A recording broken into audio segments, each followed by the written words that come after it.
The palace has confirmed that President Ferdinand R. Marcos Jr. has authorized the Bureau of Internal Revenue, or BIR, to submit the tax records of Vice President Sara Duterte and her husband, Attorney Manasseh Carpio, to the Senate Impeachment Court. Furthermore, the palace slams the Vice President's remarks, branding the ICC as a lapdog of President Marcos. IBC correspondent Harley Valbuena has the full story. So, ang tinatanong niya ay kung nag-approve na o nagbigay na ng clearance ang Pangulo sa BIR upang mabuksan ang tax records ni VP Sara at saka ni Attorney Mans Carpio. Yes.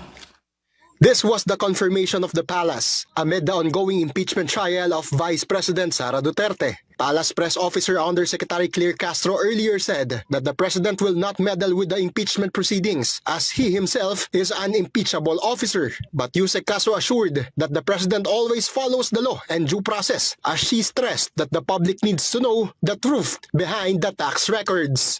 But hinihingi po ito ngayon na pagkakataon. At yun po ang sinasabi ng mga nasa Senado. Yan po ang hiniling. Kahit na po si Senator Lacson, yan din po ang ating nadinig. Hindi po magiging hadlang si Pangulong Marcos Jr. sa paglabas ng katotohanan.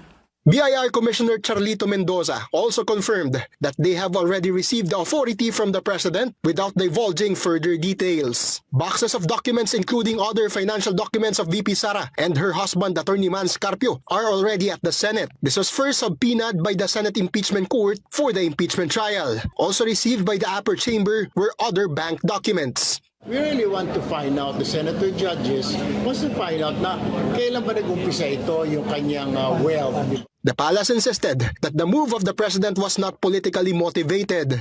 Meanwhile, the palace tags as baseless, useless, and nonsense the allegations of VP Sara, saying the International Criminal Court serves as lapdog of President Marcos Jr. and former Senator Antonio Trillanes IV. The palace said the crimes against humanity against former President Rodrigo Duterte was filed way back 2017 when President Marcos Jr. was just a private and ordinary citizen. Yusek Castro added that the Vice President is simply saddened by the fact that ICC is an impartial court that cannot be swayed by influence or intimidation. Harley Valbuena, IBC News.